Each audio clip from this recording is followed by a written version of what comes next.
good morning and welcome to the podcast Les Millionnaires des Diamants on today's March 30th. Oh my God, we're already at the end of the third month of the year. It is going so fast, and here is an important reminder for you guys.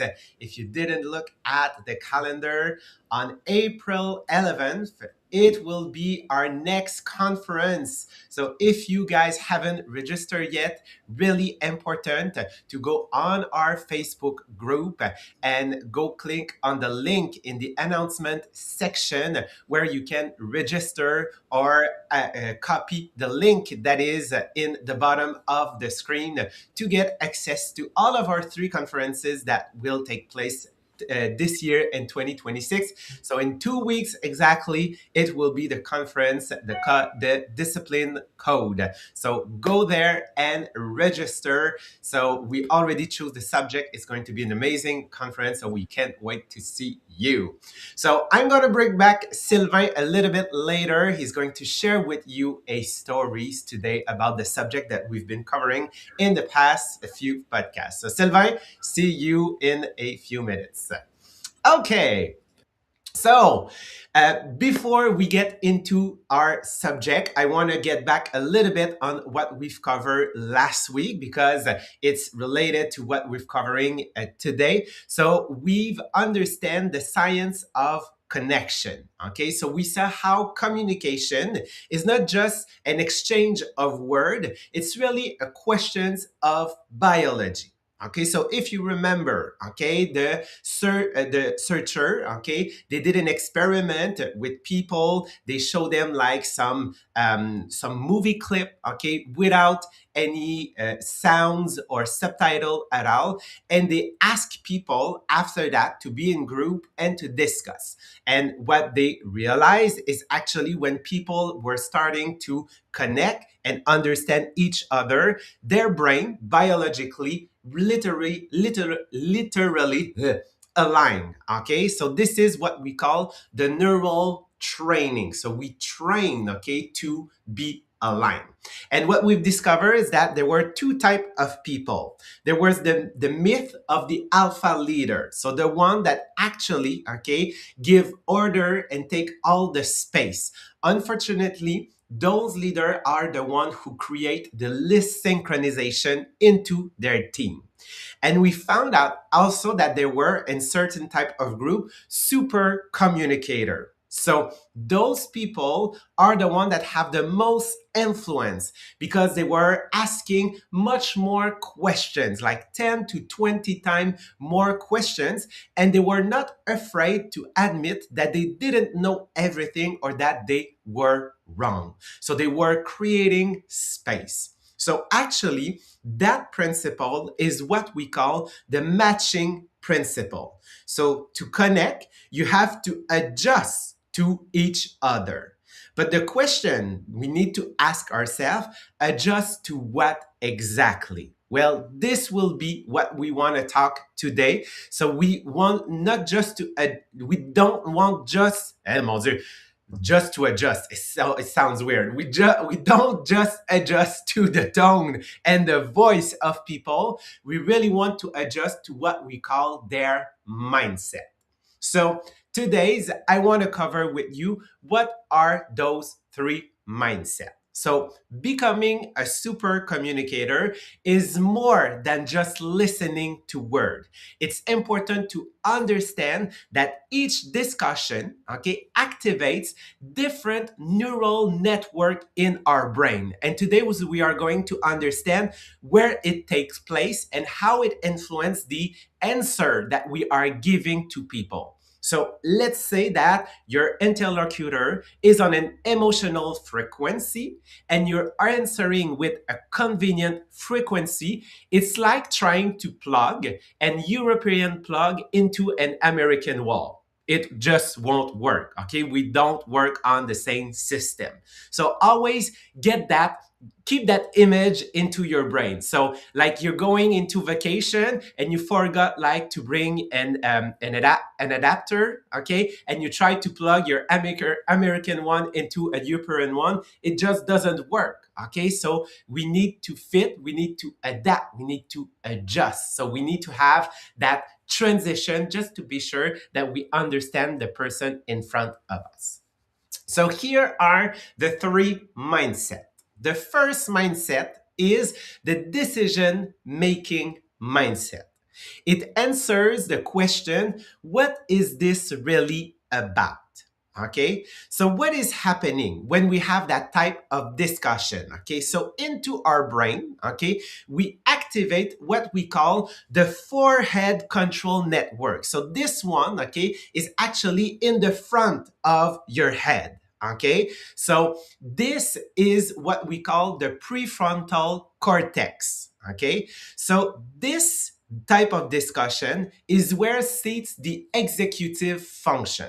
So what are executive function, okay, is where we compares options, where we calculate risk, is where we make cold decision. Okay, this is where plans are analyzed, options are evaluated, and logical solution are solved. So it's really about I'm taking a decision about a concrete action or a concrete plan, some things that I want to achieve, and it's really on the technical side. Okay, so the objective of those type of conversation is to reach a concrete conclusion or action. But there is a trap, okay, and especially for us in an MLM, because we are building team, we are leader, and when we are leader, people often look for us, okay, to give them answer, orient them, like give them a vision and an orientation. Well, the trap here is for leader, it's the default mindset. So most of the times, leader will fall in that trap, okay, and will always want to fix things. Okay, but if we get stuck there, okay, when another person just want to be heard, you will create frustration. So naturally, you will be there because as a leader, the reason why you're where you are right now, where you're succeeding, is because you always put yourself into action. You analyze, you adapt yourself, you adjust, and you create new solution and action. But be aware that if you're always there, you will miss many opportunity to develop people that maybe are not okay as disoriented on the task.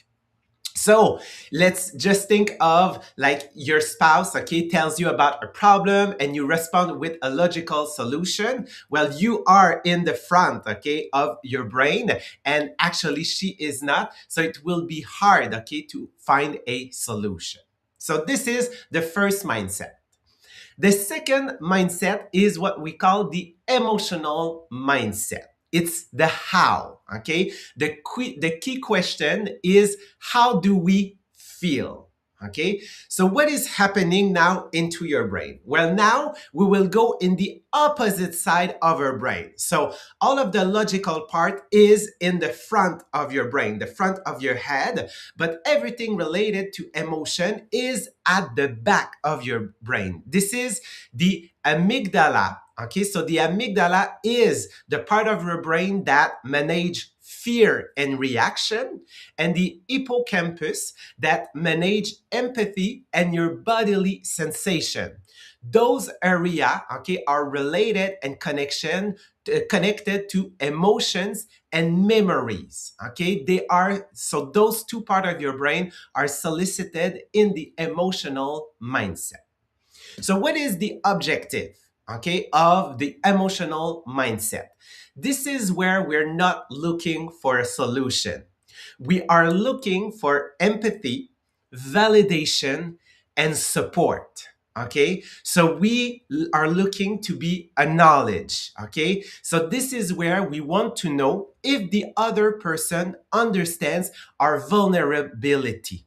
So when you are really connected to your emotion, this is where it's really important to look at the person and say, yes, I understand. I have empathy for you. Okay. It does not mean that it's okay to stay in that mindset. Okay. Sometimes, but really be there for the person and understand that they have emotion, they have feeling.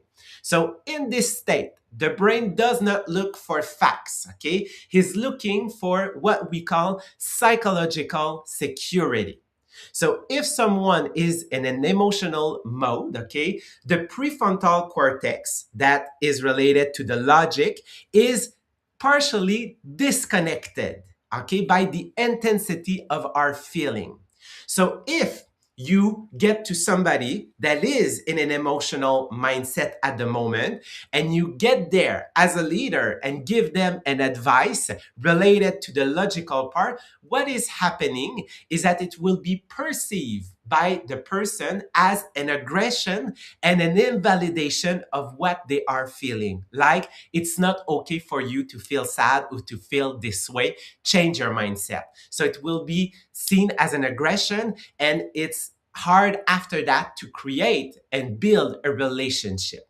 So if you get to a point where a friend like complain about, like, let's say his boss, okay, he often does not need an advice. The only thing that he needs to hear sometimes is, wow, that must be really draining. Okay, so it doesn't mean that you need to accept what he's saying and like go against like your principle of your value, but just like to acknowledge what is the feeling of that person is feeling.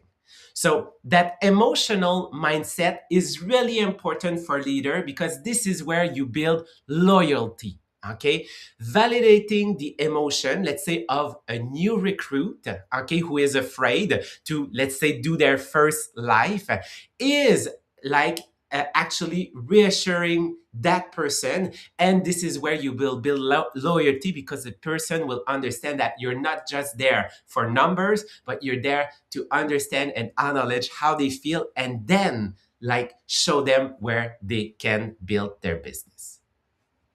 And finally, the third mindset is the social mindset. It's about the who. So the question here is, who are we? Okay, so who are we? What is happening? This is the default mode network into our brain. So this is the mode that help us building relationship, and it helps us build our social identity.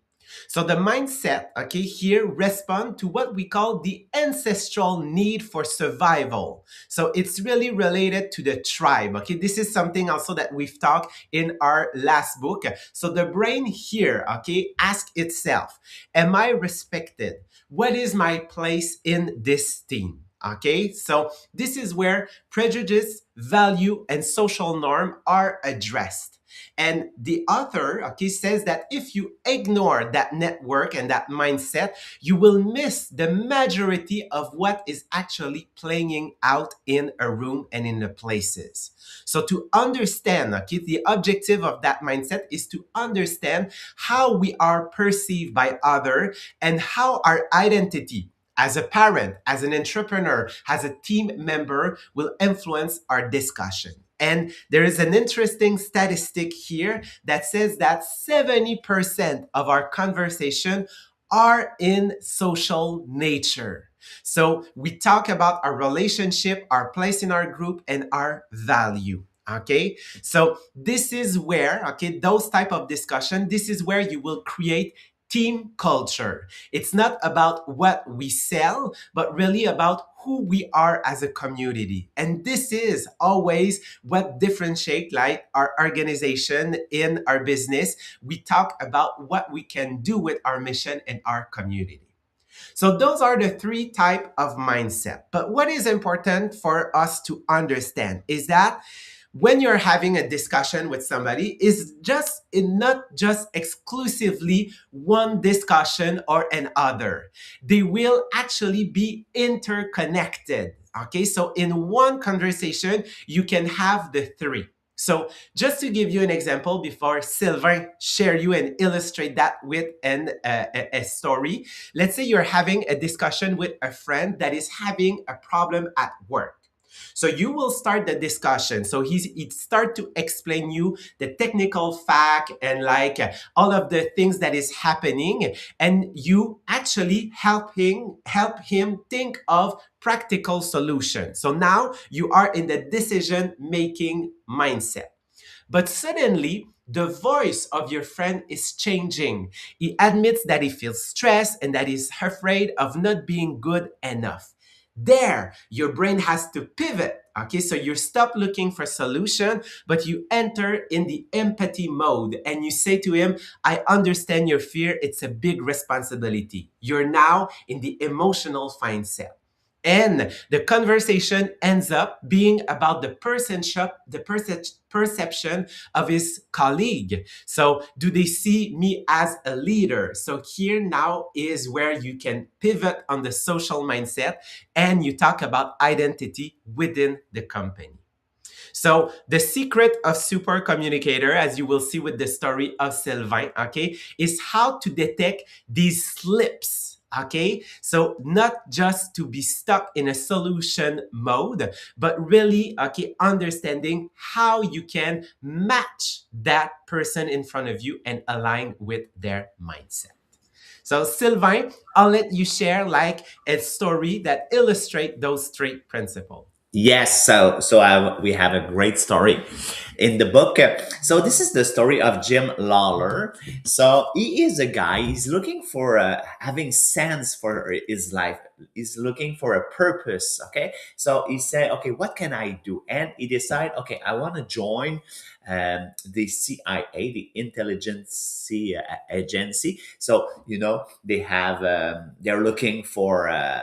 What's happening in other country. So he applied at this and he makes so many tests and then he got accepted.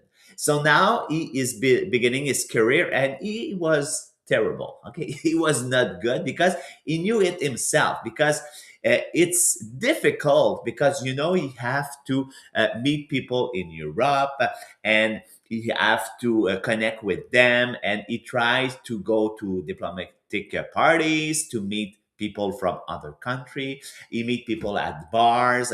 He build contact, and he have the mission to recruit spies. Okay, and he couldn't do it, but he continued to work, and people they refuse. They when they say that he is looking for a spy. Okay, so they shut down and they become, of course, suspicious, and the more he tries to convince them, the worse it gets. So one day an opportunity appears. A woman named Yasmina, so she worked for her country in foreign ministry. So for him, he said, oh my god, this is the kind of people I'm looking for. So they meet by chance. So at the hotel, so they start talking, and she shared that she feels alone because she is with her brother, but our brother is always busy. She doesn't really know the city, and she's searching for meaning in her home life. So they begin spending time together. They have dinner. They talk. A relationship starts to form, but at some point, Lallard doesn't. He doesn't say that he is looking for spy. He just connect with her. So he decide, okay, this is tonight. I'm going to close it. So he offered the opportunity to become a spy from for the USA. So he wants her to, let's say, tell what's happening in his country, so that will help the USA to be prepared. So he offered her to work with him to make money and to help create change. And suddenly everything falls apart, of course. Yasmina panics. She shut down. She refused to collaborate because for her, this is not a logical decision. This is like a decision that feel very dangerous. It's become emotional and it's risky and it could be death threatening. So at that moment, Lawler think he lost everything. So he told the CIA just before, when he's trying to connect with her, that he find someone.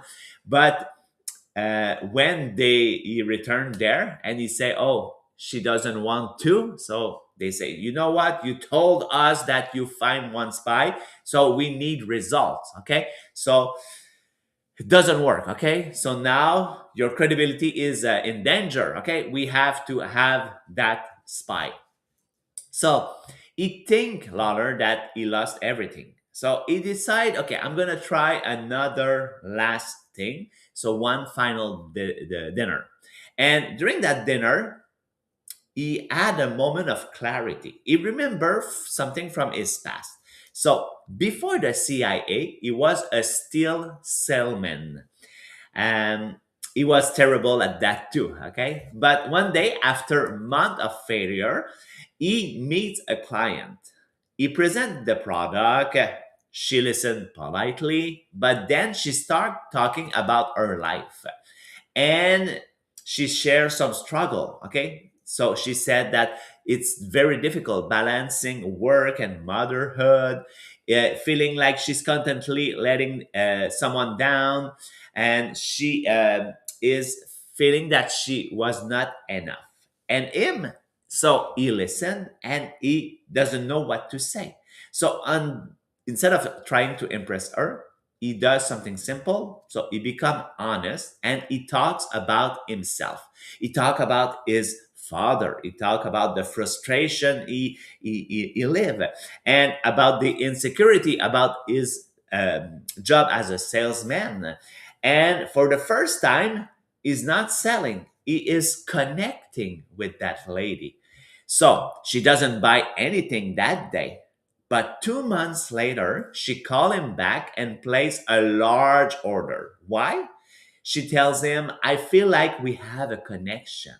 And that moment changed everything for him. So, if we return into the main story, back to dinner with Yasmina. So, he realized he's making the same mistake again. He was trying to sell, so now he needs to connect. So he changed the way he's doing it. He stopped playing a role. He become vulnerable. He tells her that he doubt of himself. Okay. He talk about uh, he feels that he's not good enough for that job. It's very difficult to find spies, and I have a lot of pressure. And he doesn't know if he is meant for this job, so he become very vulnerable and he stop pretending, he become human. And then something shift. So Yasmina starts to open up. She talk about her country, her frustration, her desire to leave, her fear. So they are no longer in a transaction, they are in a real conversation, a connection.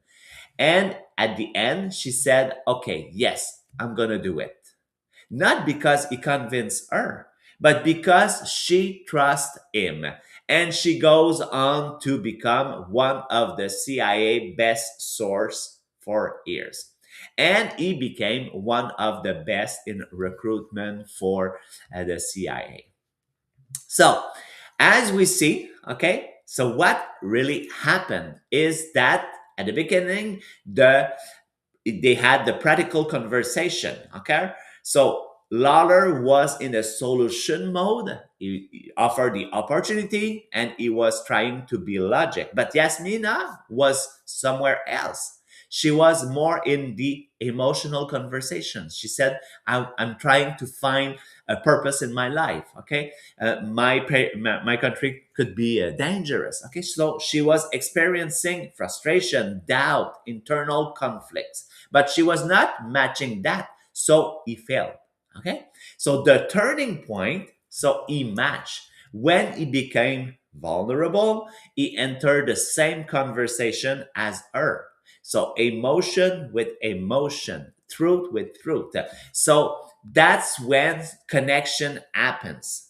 And why does he succeed? It's because he did not become more convincing. He succeed because he changed how he connect. Okay, so number one, he stopped selling. He stopped pushing. He stopped that, um, you know, be pushy. Okay. He removed resistance. Number two, he became authentic. He shared his own truth, and that create trust. And number three, he matched the emotion. He felt with her. Um, yeah, he felt with her. He doesn't try to fix her. So what's the lesson? It's people don't want to be convinced. They want to feel understood. So that story is so good. And sometimes we want to recruit people ourselves. Okay, and we are just on the advantage, but we are not understanding what the people really need. Okay, and what she is feeling. So sometimes maybe we have to make sure that we are creating that connection, and then we are going to have a new recruit. So this is a good lesson to learn. So thank you, everyone, for listening to us. Jean-Philippe, that was a great explanation of the three conversation. So today we're going to continue on the same subject on super communication. All right. Bye, everyone.